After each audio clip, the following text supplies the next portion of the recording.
Hey, my name is Jordan and welcome back to the Scooter Woodworks channel. This is going to be episode 5 of my entry into the Great Guitar Build-Off, where I'm building a Quilted maple top Strat. In this episode, you'll get to see me put the die on this body and the Tru-Oil finish on the body and on the neck. You'll also get to see me install all this hardware here. So if you're interested in seeing how I did that, please stick around. Okay, so off camera, I drilled the holes through the body to mount the neck. That's going to be looking good. But now I have finished sanded. I've sanded all the edges. I've hit the point that I call in my trade, my day job, diminishing returns. So this is going to be what we're going for, something like it. And I showed this to my buddy and he approves. So we're going to be putting black on, sanding that back, and then doing blue. And this is also with the Tru-Oil finish I'm going to use on top of it. Well, one coat of that. This is my first time staining a guitar. The other guitars that I have made, I have painted or just put polyurethane on. So this is a little new to me. And if you want to really learn from the master of how to do this stuff, go find Big D guitars on YouTube. I'm going to be using his preferred product here, Angelus Dies. So I'm going to be applying black all over this, and then I'm going to let it dry, sand it back, and then come back and apply blue all over this. Okay, so I'm going to use reuse the rag I was using earlier to make my test piece here.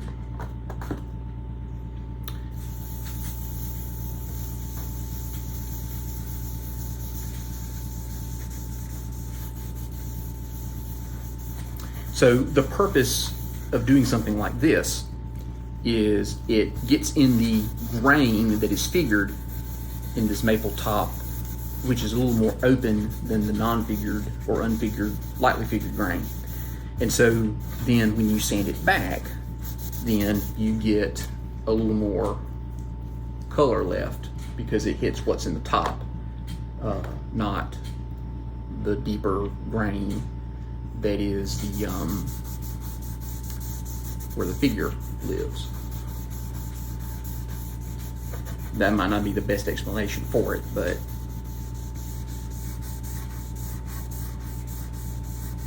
works for me.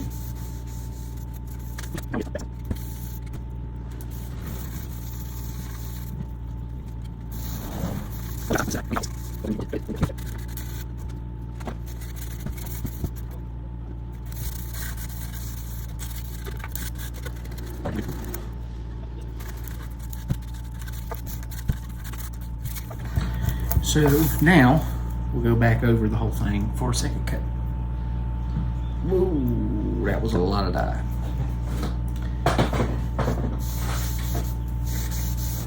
All right. So there we have it with our first coat of dye on it, the black. We'll have to let that dry. And then we'll come back and we'll hit it with some 400 grit, sand it back. We'll put on some blue. Okay, so I think that this is dried enough. Now, so I've got 400 grit paper here on my random orbit, and I'm just gonna sand this back all over. Just what we wanna do is leave it in the grain. So that'll make the grain really pop and give us this kind of effect when we put the blue on it. All right. Let's let it get loud in here. Hey Siri, turn on the shop vac and the big fan.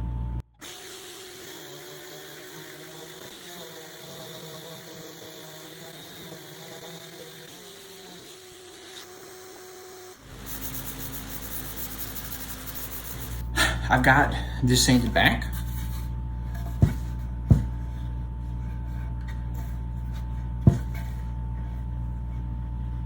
I like the look of it being a little bit darker on that comfort carve there and a little bit darker around the edges. So I'm going to kind of leave that. I think that looks good. And so the next step for me now is to get some gloves on and we'll start working with our blue.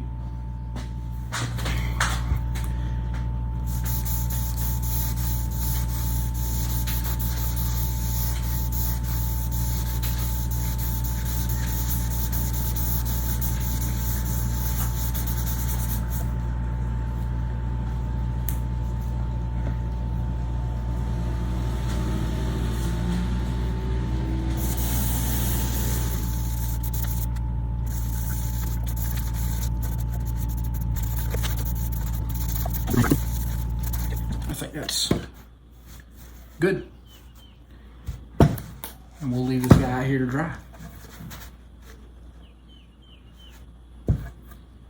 All right, so I've left this here drying for just a few hours. I'm gonna come back now and hit it with my random orbit sander and some 400 grit paper. Sand this back a little bit.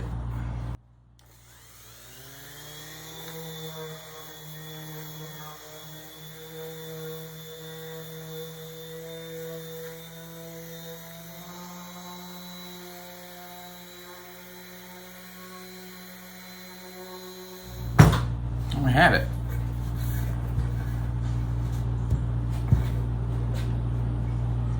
It's the front. There's the back. Kind of like that look. I don't know if I want to sand that back or not. So I decided to sand that back after all.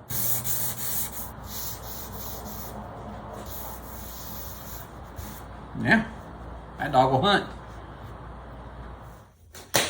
So the dye has been on this body for about 36 hours now, and I am not applying any color or tint to the neck.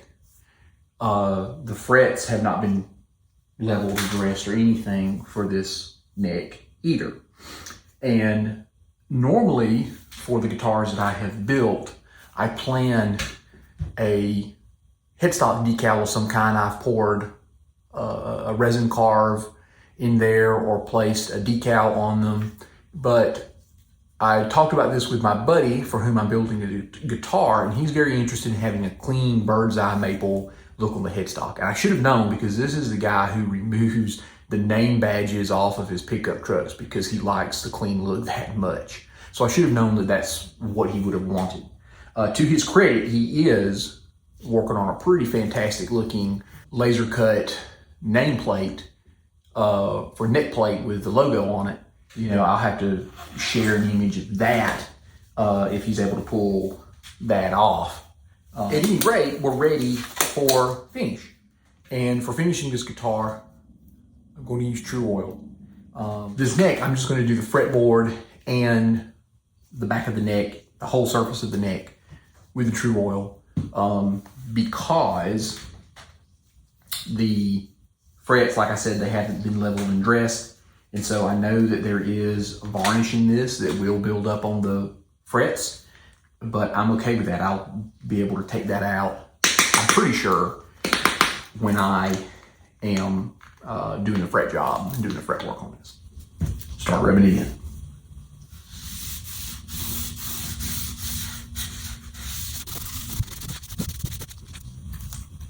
Smells like boiled linseed oil. I bet that there's boiled linseed oil in this. Can't wait to see what this looks like on the fretboard.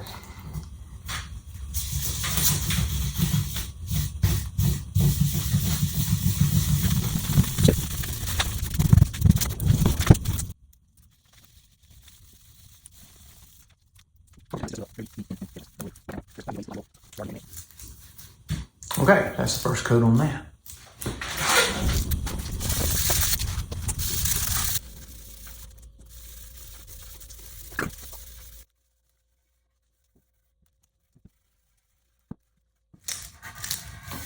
Okay,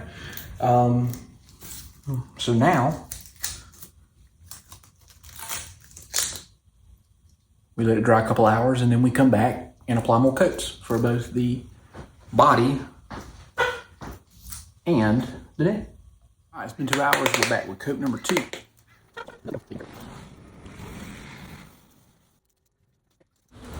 Time now for the body. So here's the body that has been sitting to cure for about a week, a little over a week, with that Tru-Oil finish on it. And I'm getting ready now to buff the body out. What I'm going to use to polish, 2 steps here. I'm going to polish and then I'm going to wax. This is not going to shine up real glossy like a nitrocellulose clear coat or anything like that. I'm going to use this, just automotive polish by Meguiar's. This is called their Fine Cut Cleaner. And this is something that the abrasive action of the particles and the polish break down and become finer grits progressively as you're using it. And so this seemed like an ideal thing to be using. And I suppose there's nothing now for me to do but to do it to it.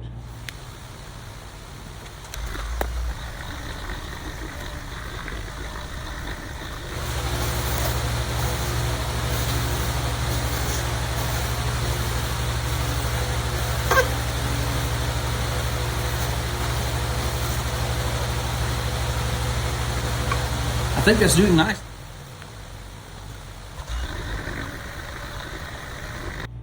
That's glossing up just a little bit more, very nicely. So now, and you definitely kind of feel on the surfaces. Gloss here. Sounds glossier, squeakier. So now what's left is for me to buff, polish the sides. And I'm going to do that by, well, I'm going to do the nooks and crannies by hand, but I think I will be okay doing the edges with the polisher. Last step for buffing and polishing the body before final assembly is going to be applying wax. And the wax I'm going to use is just turtle wax. Good old turtle wax. I'm just going to put this on here the same way that I would put this on my car and my phone. I think that's looking quite nice. What do you think, buddy? Good? Okay. All right, now we apply some wax to this side, and I'm shiny. Okay, now we're gonna wax the sides. There she is, all buffed out. Okay, so I've got the body here, polished, ready to go. The neck is almost ready to go. I'm waiting on a drill bit to help me mount the tuning machines. I broke all of my tiny bits, and so I'm waiting now for the arrival of another tiny bit to help me install the tuners, but then we'll be ready to put the neck on. So I don't know how far in this sitting I will get with assembly, but I received the neck plate that my buddy was working on for this guitar in the mail.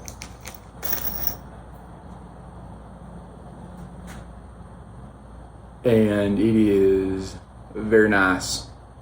So he's anxious to see the whole thing now put together, especially now that he knows I was waiting on the neck plate to put the neck on. So I might get the neck on, but then that might be as far as we can go. I can always put the tuners on after I get the neck on. So I'm gonna put this back in here. He spent an hour polishing this, and I'm not taking it out of any kind of plastic until I'm sure I'm ready to put it on. Okay. So as far as what I'm gonna do when I start assembling the body, I need to place and drill holes for the scratch plate and make sure then that I feed wires through a couple of places, wires through to the output, and I need to yet add a ground wire to the bridge, which will go in the back into this cavity where the actual springs for the tremolo will be. I also need to place and drill holes for the strap buttons, and I'll need to drill and place holes for the bridge. I don't want to do that till I have the neck and the tuners on, because I'd like to put a couple, the 2E strings through and make sure that I get it in a good position. That's not something that you just want to wing.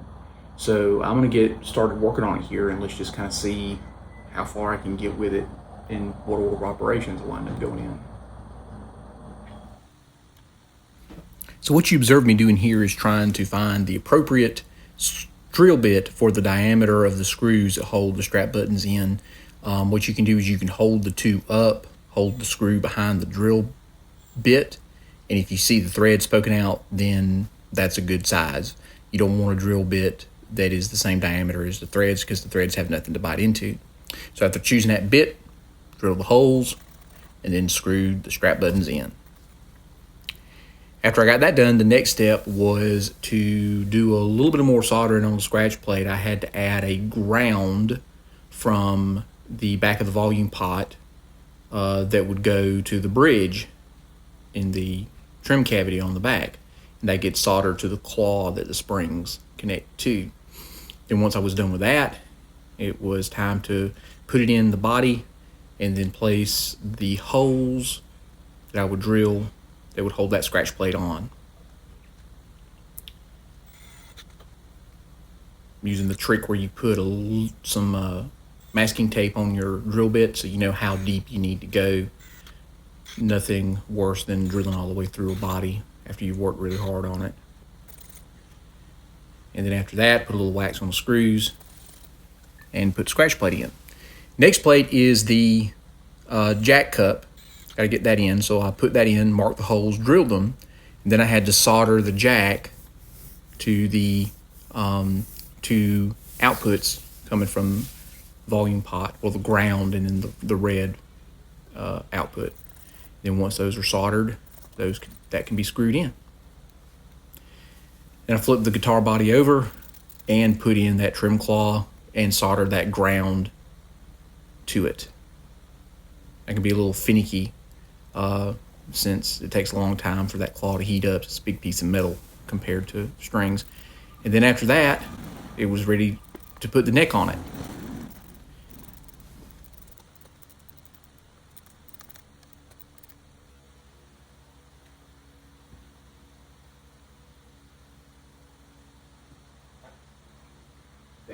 So I had the nut here, and I got to looking, and it is too wide to go into this slot that I cut.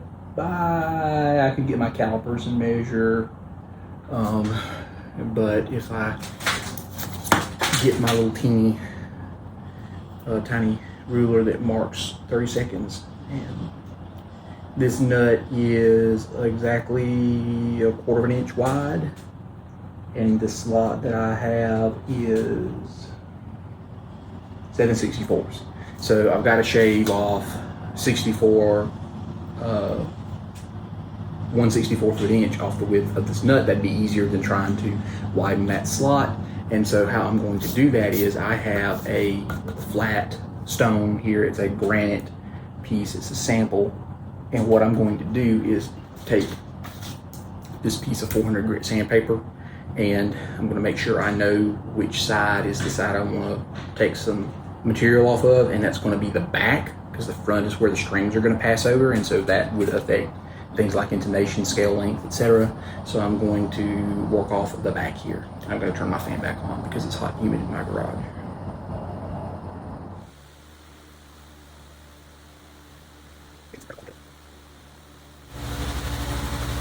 Alright, so it's fitting in pretty well. So when I get ready to put that one in there permanently, I'll do it with some CA glue. By the way, I didn't finalize the nut because I just need the nut fitted to the slot long enough to figure out where to place the bridge, and then I'll do some more final adjusting for the nut once everything else is assembled. And that'll be, working on the nut will be one of the last things I do. Okay, so it's time to start putting in the tuning machines with these teeny tiny little screws. And I'm going to coat the threads with a little bit of this brick of paraffin wax. I'm going to use nothing but a hand screwdriver for this because these are tiny, delicate screws and you don't want to jack it up.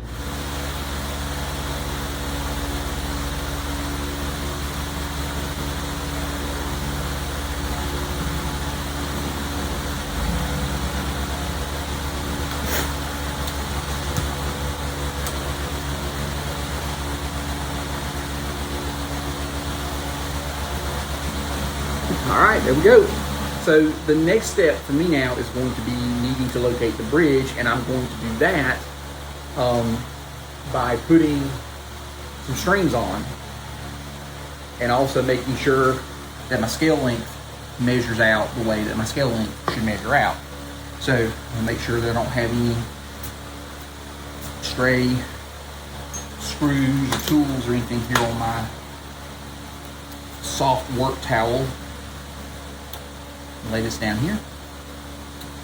And I'm going to get my tape measure here. And I know that from the nut to right here, 25 1/2 inches is right there, kind of at the bottom. And then this is the bridge, which will fit in like so. And so these saddles are what has to measure to that mark. Measure 25 1/2 is right there at this saddle position here. So what I'm going to do is I'm going to go ahead and there's a little bit of adjustability still on that one. So I'm going to go ahead and just bring all of these up to the same height as that one. Well, not height, I should say, but i.e.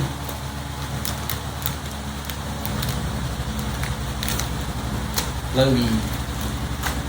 So what I'm going to do is put a couple strings on it.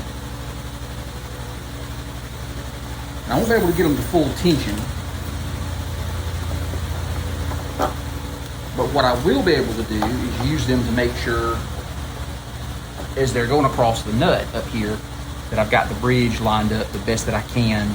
Still, you know, and ideally with the template, everything is in its right place. But I have found that there's typically still room for adjustment to make sure that you have enough room on either side of the fretboard with the bridge. Okay. So looking at this position actually, this seems good. This seems good to me. I'm a good bit more confident in marking my holes that I'm going to drill to hold the bridge.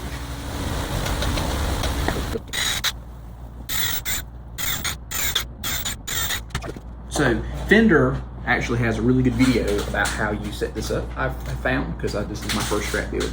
What you do is you put your screw in. Where's my block of wax? Wax your screw.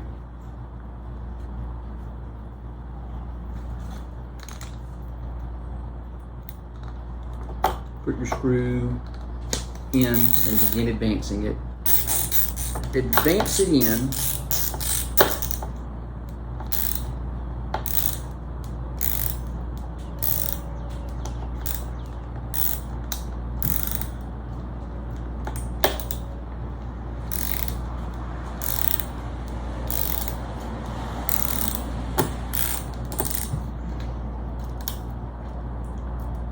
Until the bridge lifts up, and then you back it off until the bridge sets back down. That's how you do the vintage ones. I'm gonna turn my fan back on now and do the rest. Okay, and so the next step is to set these springs in the back.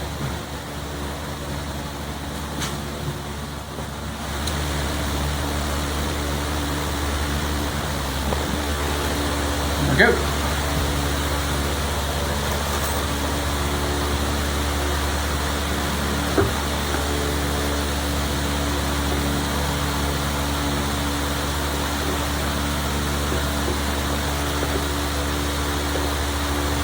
That appears to be working. And now there's a cover for the back. And this will go in with pickguard screws.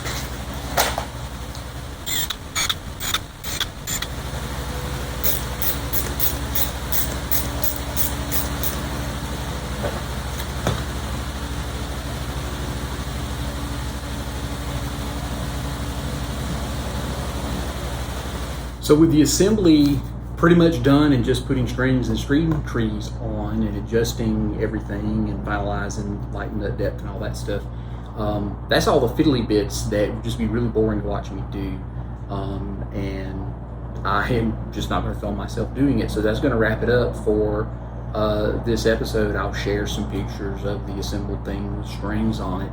If you want to hear what it sounds like, you need to come back for episode 6, which will be the official build video for the Great Guitar Build-Off. It'll be a montage of all of the processes that I went through to build this guitar, and then you'll get to finally hear what it sounds like. So if you like what you've seen, make sure to give me a like, give me a thumbs up, and if you want to make sure you can see when that 6th video comes around, subscribe and ring that bell.